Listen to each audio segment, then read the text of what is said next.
મારા ગામમાંથી ભાજપના સૌથી મોટા નેતા છે, એમણે મને બોલાવીને કીધું જોજો આમાં મજા નહીં આવે. મેં કીધું કે મજા નથી જ આવતી એટલે જ હવે રાજકારણમાં આવ્યા છીએ. એ વાત સાચી કે ખોટી? એટલે પબ્લિક એને પૂરી તાકાતથી એમ કે બરાબર છે. એટલે ઓલા હંતાઈને જે મીંદડા સાંભળતા હોય ને ગાંધીનગર ફોન કરે બાપુ જવા ફાટી જાય એવો માહોલ છે સાતલપુરમાં. એટલે હું પૂછવા આવ્યો છું કે ભાઈ સાતલપુરમાં વિસાવદર વાળી થાશે? સાતલપુરમાં વિસાવદર વાળી થાશે? મીંદડા ફોન કરી દેશે બાપુ માહોલ બગડ્યો છે, મજા નહીં આવે.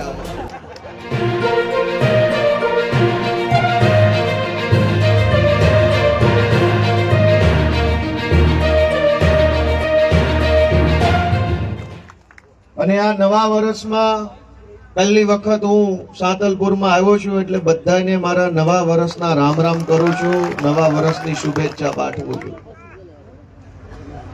મને એમ લાગે છે કે તમારા બધાની આટલી વિશાળ સંખ્યામાં હાજરી અને એમાંય પણ 1000 ગણો ઉત્સાહ એ જોતા એમ લાગે છે કે સાતલપુરથી વિસાવદર વાળી થવાની છે હવે પછી.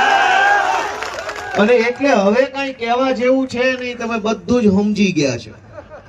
તમે સમજી ગયા છો, તમે જાગી ગયા છો, તમને ખબર પડી ગઈ છે કે શું કરવાનું છે, એટલે જ તો આટલી મોટી સંખ્યામાં બધા અહીંયા બેઠા છો. એટલે હવે આમ કઈ કહેવા જેવું રહ્યું નથી. હવે તો ચૂંટણી આવે એની રાહ જોવાની છે ભાઈ, કે કે દિવસે આવે.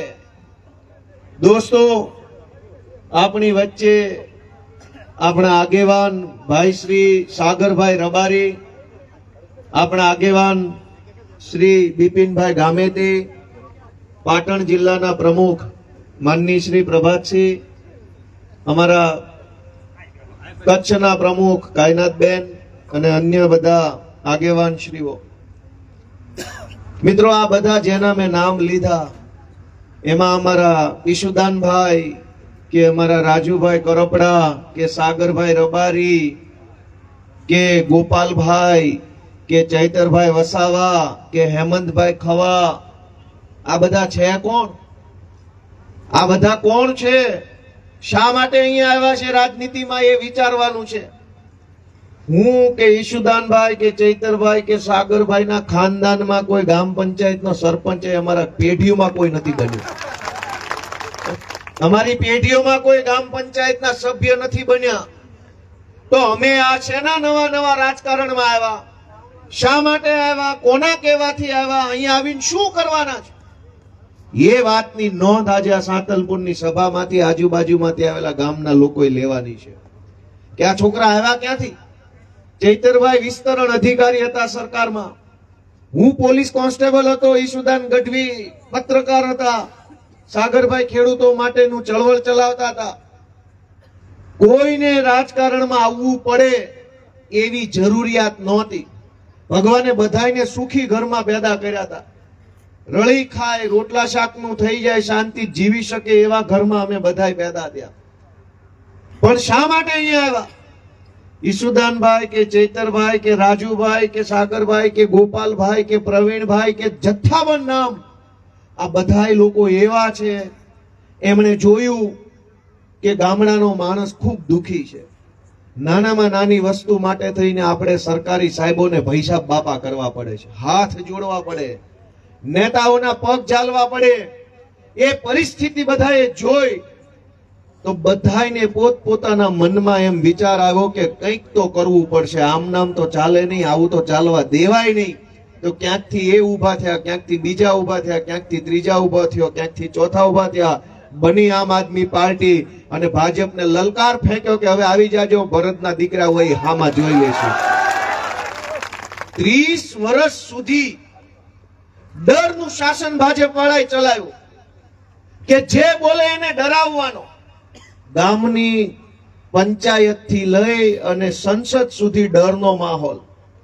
ગામડાની અંદર તમે રહેતા હો અને રોડ વિશે 2 પ્રશ્ન પૂછો, ગટર વિશે પૂછો, પાણી કેમ નથી આવતું એ પૂછો, મંડળીમાં ભ્રષ્ટાચાર છે એનો કઈ સવાલ પૂછો, તો ગામમાં રહેલો ભાજપનો માણસ દબાવે, ડરાવે, ધમકાવે કે બહુ પૂછપૂછ કરીશ ને તો પછી મજા નહીં આવે, જોજે હો તારું આમ થઈ જશે તેમ થઈ જશે. આવું કરે છે કે નથી કરતા?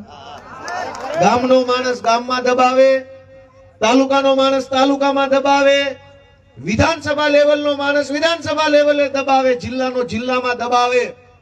30 વર્ષ સુધી સળંગ દાબ દબાણ અને દંડાની સરકાર ગુજરાતમાં ભાજપે ચલાવી. અને ત્યારબાદ તમારા બધાના આશીર્વાદથી, ખેડૂતોના આશીર્વાદથી, જનતાના આશીર્વાદથી 4-5 જુવાનિયા ઉભા થયા અને એને એમ કીધું કે જા તારથી થાય કરી લેજે, નથી બીતા તારાથી, જા ભાજપ વાળા. એ જુવાનિયા કોણ? એ ચૈતરભાઈ, ગોપાલભાઈ, હેમંતભાઈ, ઈશુદાનભાઈ, રાજુભાઈ, પ્રવીણભાઈ, આ જુવાનિયા ઉભા થયા.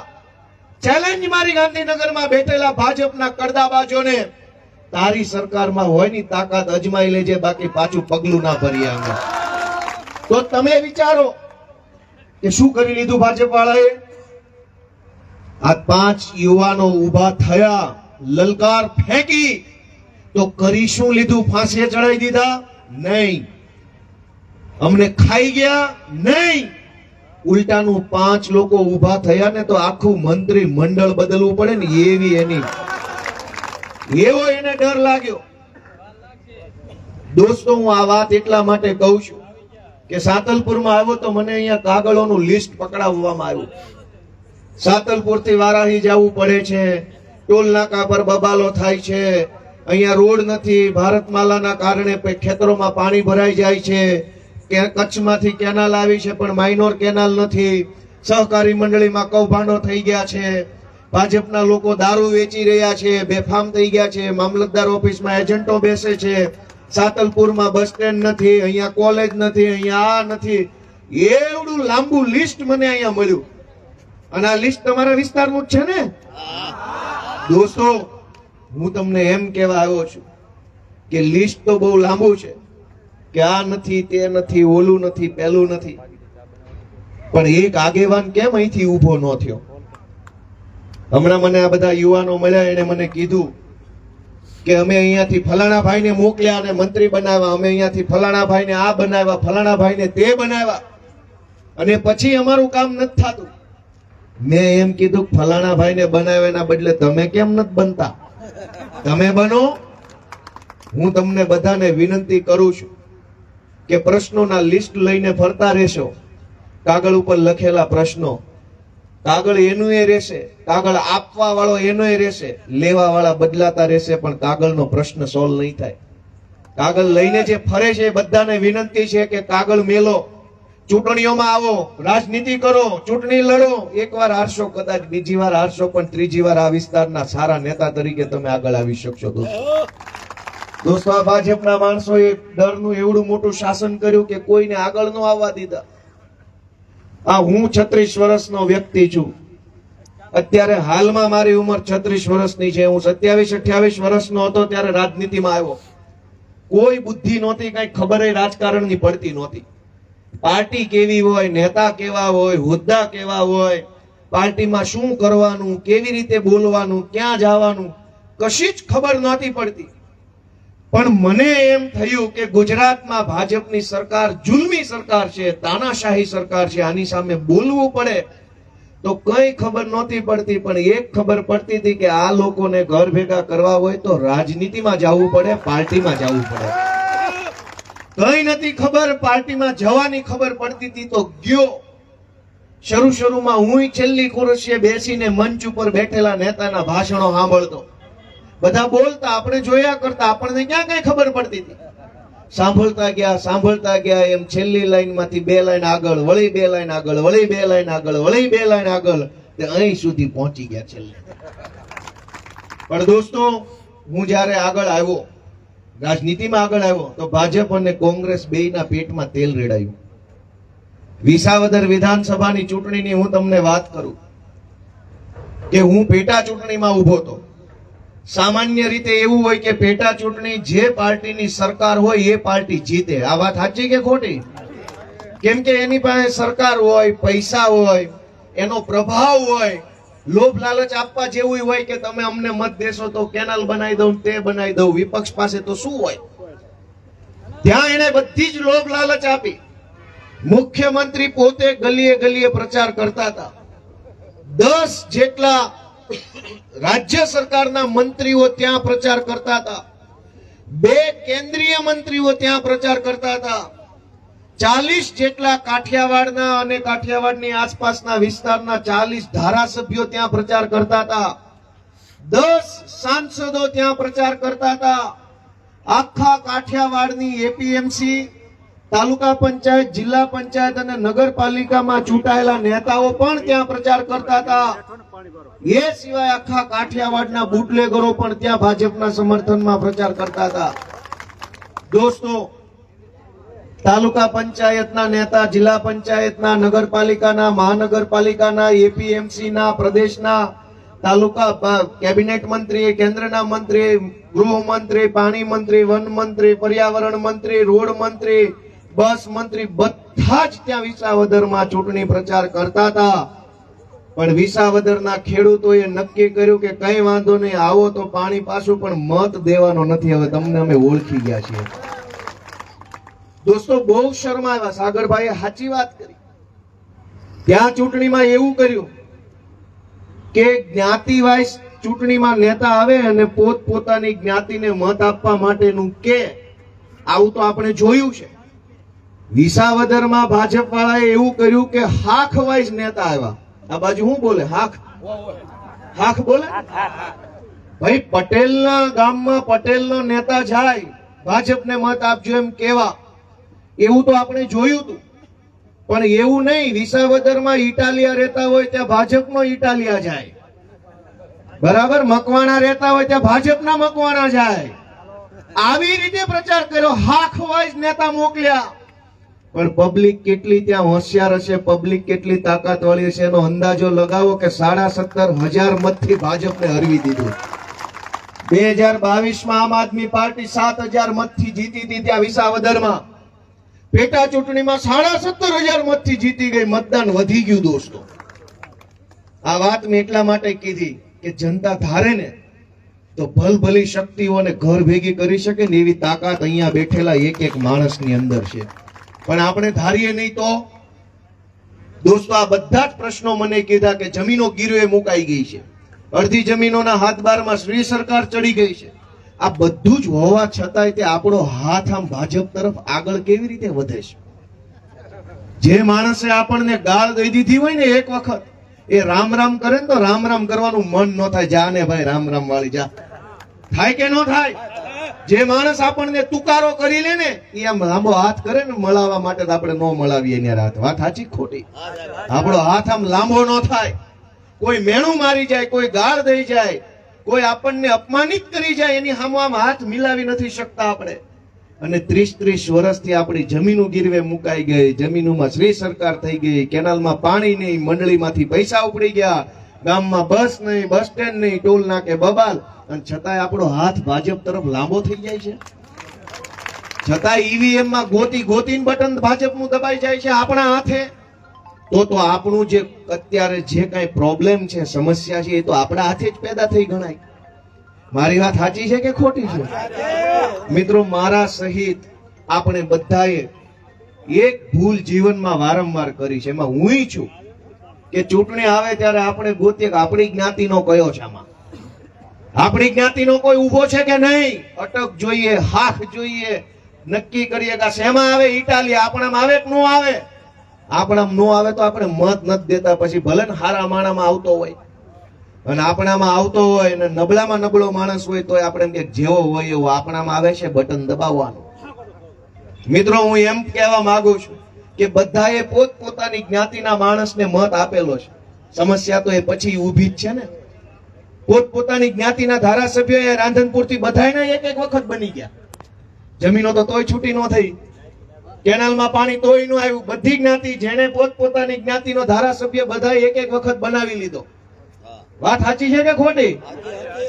અહીંયા જે મુખ્ય જ્ઞાતિઓ છે સંખ્યાબળની દ્રષ્ટિએ, બધાયના એક વખત ધારાસભ્ય બન્યા. શું થયું?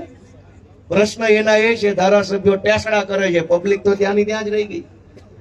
મિત્રો, હું બધાને એવી વિનંતી કરવા આવ્યો છું કે ચૂંટણીઓ આવતી રહેશે, જાતી રહેશે, પાર્ટીઓ બનતી રહેશે, પાર્ટીઓ બરબાદ થતી રહેશે, મત તો આપણે આપણું પોતાનું વિચારીને આપવાનો છે કે આમાંથી મારું કલ્યાણ કોણ કરે એમ છે ને એ માણસ જોઈને મત આપવાનો દોસ્તો. અને એટલે હું તમને વિનંતી કરવા આવ્યો છું કે તમારા માટે લડનારા કેટલાક યુવાનો આજ સંઘર્ષ કરી રહ્યા છે. ગુજરાતમાં 30 વર્ષની અંદર ઇતિહાસમાં ક્યારેય કોંગ્રેસ પાર્ટીનો એક પણ નેતા જેલમાં નથી ગયો. બોલો વાત સાચી કે ખોટી? કોઈને મને જાહેરમાં નામ યાદ હોય કે 30 વર્ષમાં કોંગ્રેસના ફલાણા નેતાને 4 મહિના ભાજપે જેલમાં પૂરી દીધો? તો બોલો નામ. 30 વર્ષ સુધી એનો એક માણસ જેલમાં નથી ગયો. શું કામ? કે કોંગ્રેસ વાળા ભાજપ વાળા સાથે નહોતા લડતા, એ તો સેટિંગમાં હતું બધું, એટલે ભાગ બટાઈનો ધંધો ચાલતો હતો. પણ ગુજરાતમાં આમ આદમી પાર્ટીના ઈશુદાન ગઢવીને જેલમાં મોકલેલા, હું જેલમાં ગયેલો, પ્રવીણ રામ અત્યારે જેલમાં છે, રાજુ કરપડા જેલમાં જઈ આવ્યા, અત્યારે જેલમાં છે, ચૈતરભાઈ વસાવાને જેલમાં પૂર્યા. આમ આદમી પાર્ટીના તમામ નેતાઓને વારંવાર પકડીને જેલમાં ભાજપ પૂરે છે. શું કામ? કે ડર કોંગ્રેસનો નથી લાગતો, ડર હવે આમ આદમી પાર્ટીના નેતાઓનો લાગી રહ્યો દોસ્તો. તો તમે નક્કી કરો કે ખરેખર જનતા માટે કોણ લડતું હશે, કોંગ્રેસ વાળા કે આમ આદમી પાર્ટી વાળા? તમે નક્કી કરો. તમારું મન એમ કે આમ આદમી પાર્ટી જનતાની લડાઈ લડે છે, તો અમે તમારા આશીર્વાદ માંગવા માટે આવ્યા છીએ કે એક વખત સાતલપુરમાં અમને આશીર્વાદ આપો. તમે બધા અમારા ઉપર હાથ મૂકો તમારો. તમે આશીર્વાદ આપશો તો ઘણું સારું કામ થઈ શકશે. મિત્રો, 30 વર્ષ થઈ ગયા. 30 વર્ષમાં શું ન થાય? આપણે બધાએ 30 વર્ષમાં હાથના બળથી, બુદ્ધિના બળથી મહેનત કરીને આપણું પોતાનું ભાગ્ય બદલ્યું છે. આજ જેના ઘર ઉપર સારું છાપરું હશે, એ છાપરું કોણે બનાવ્યું? તમે પોતે મહેનત મજૂરી કરીને બનાવ્યું. વાત સાચી છે કે ખોટી છે? જેના ઘરનું ફળિયું સારું છે, જેના ઘરના ફળિયામાં ટ્રેક્ટર પડ્યું છે, એ તમે પરસેવો પાડીને ટ્રેક્ટર લઈ આવ્યા. 30 વર્ષ પહેલા ઘણાના ફળિયામાં ટ્રેક્ટર નહોતા, ઘણાના ફળિયામાં કાર નહીં હોય, ઘણાના ઉપર પાકી છત નહીં હોય, પાકી દિવાલ નહીં હોય. 30 વર્ષમાં મહેનત કરીને તમે તો ઘણું બનાવ્યું, પણ 30 વર્ષ સુધી ભાજપને મત આપ્યા પછી ભાજપની સરકારે તમારા માટે તો એક બસ સ્ટેન્ડ ના બનાવ્યું. તમે 30 વર્ષ એમની સરકાર બનાવી દીધી, એ 30 વર્ષમાં એમનાથી એક બસ સ્ટેન્ડ ના બન્યું, એક કોલેજ ના બની, એક મામલતદાર કચેરી ના બની. વિચાર કરો કે આટલી હદે માણસ જો કઈ ના કરી શકતો હોય, એના ઉપર આપણા બટન વારંવાર દબાઈ જાય. મિત્રો, હું તમને બધાને ખાસ કરીને યુવાનોને વિનંતી કરવા આવ્યો છું. બધાને એમ લાગે છે, ધ્યાનથી સાંભળજો આ વાત, બધાને એમ લાગે છે કે હું કઈક બોલીશ તો મારું કઈક કરી નાખશે. અનેક લોકો જે અહીંયા નથી આવ્યા, ગામડામાં બેઠા છે, એવા યુવાનો, એવા વડીલો, એમને ડર છે કે હું કઈક બોલીશ તો આ મારું કઈક કરી નાખશે.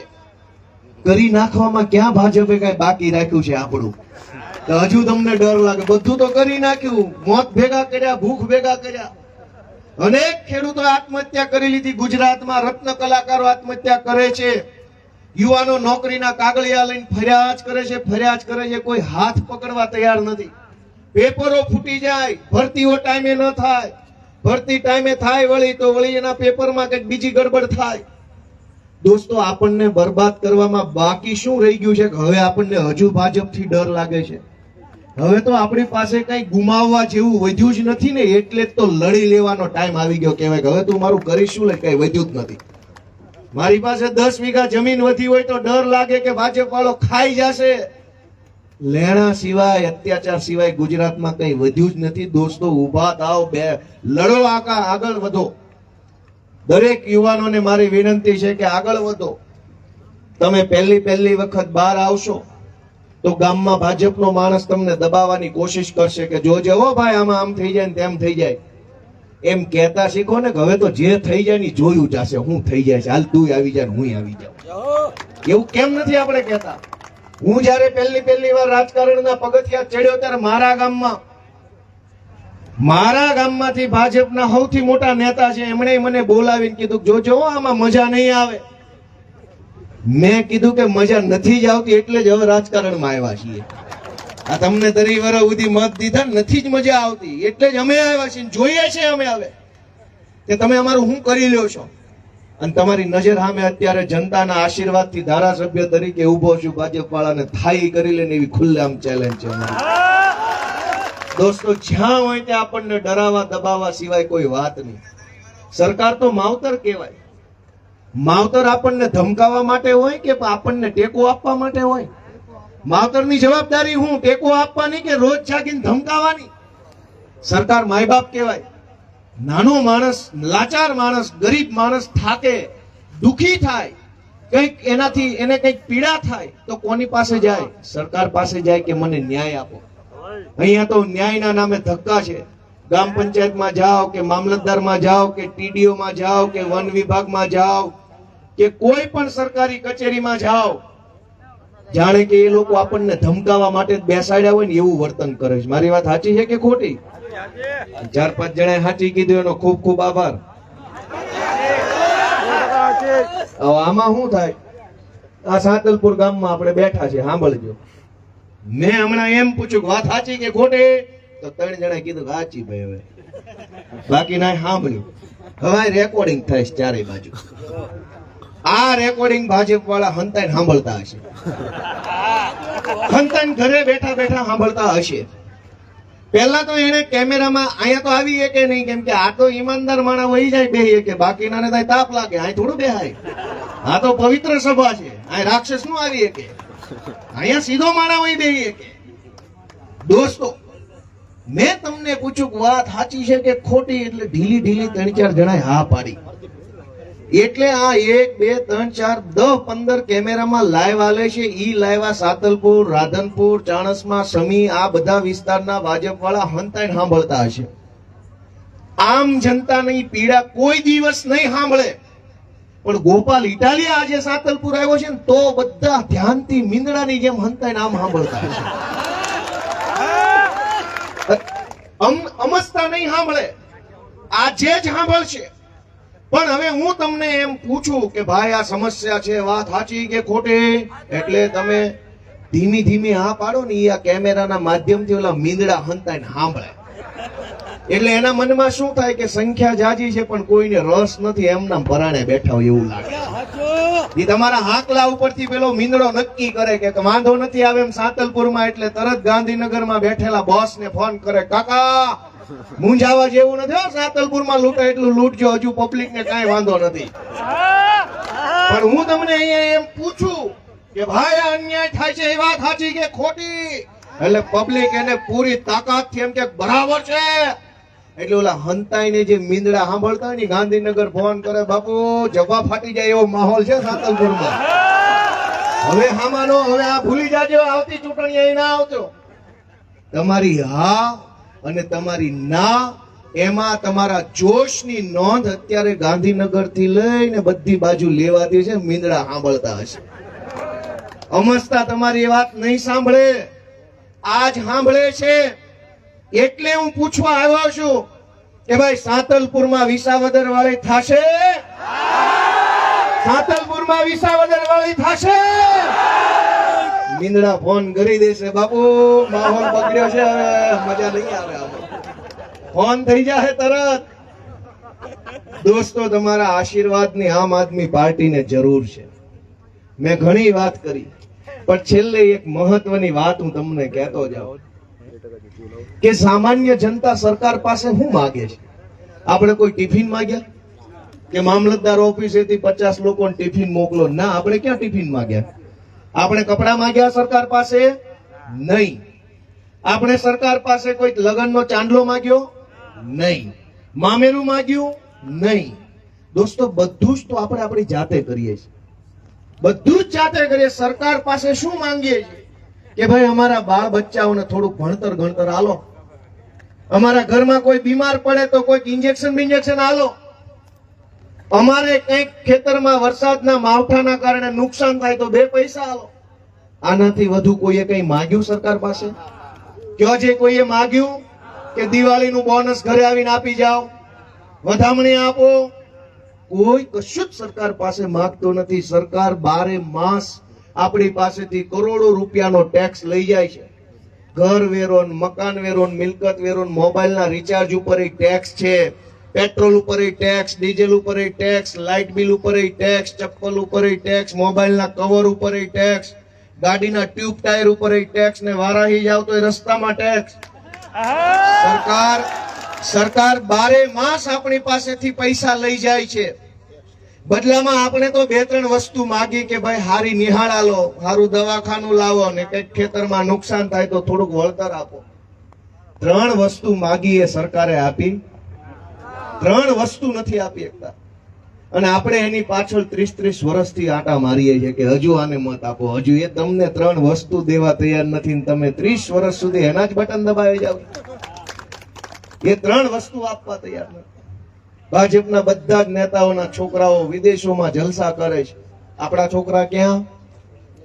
આપણા છોકરા ક્યાં?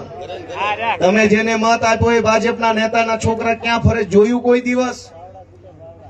દોસ્તો, હું તમને વિનંતી કરવા આવ્યો છું કે આમ આદમી પાર્ટી ઉપર તમે રહેમ ન કરતા, ગોપાલ ઇટાલિયા ઉપર રહેમ ન કરતા, પણ તમારા પોતાના બાળ બચ્ચા ઉપર તો થોડીક નજર ફેરવજો કે આનું હવે કઈક કરવું પડે એમ છે. અમારી દયા ન ખાતા તમારા બાળ બચ્ચાની, પરિવારની, માલ મિલકતની દયા ખાઓ. થોડુંક રહેમ કરો તમારા પરિવાર ઉપર, તમારા વિસ્તાર ઉપર થોડીક દયા ખાઓ.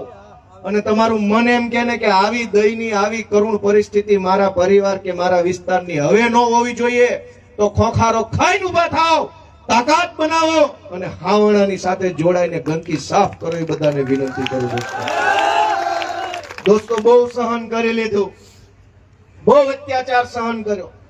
હવે સહન કરવાની જરૂર નથી. હવે તો વિકલ્પ છે, હવે તો લડવા વાળા માણસો છે. તમે એને આશીર્વાદ નહીં આપો?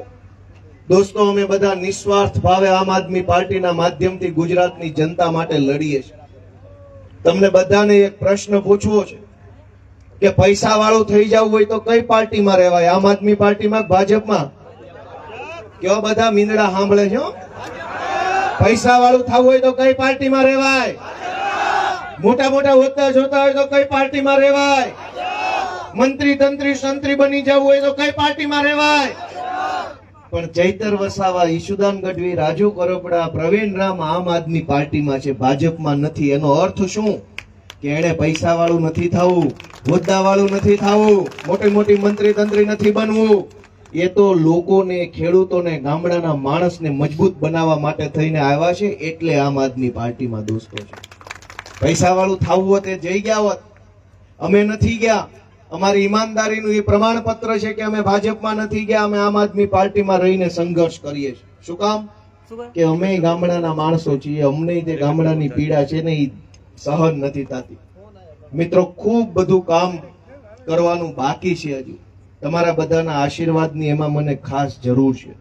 તમે બધા આવનારી ચૂંટણીની અંદર એક સારો નિર્ણય લ્યો. અને હું તો બધા યુવાનોને કહું છું, ચૂંટણીમાં ફોર્મ ભરો ને. આ બેને મને સંગીત અને ચિત્રકલાની ભરતી નથી થતી ગુજરાતમાં, એની એક રજૂઆત આપી. આપણા હજારો જુવાનિયાઓ ભરતી નથી થતી, એને લઈને આંદોલન, ધરણા, રેલી કરે છે.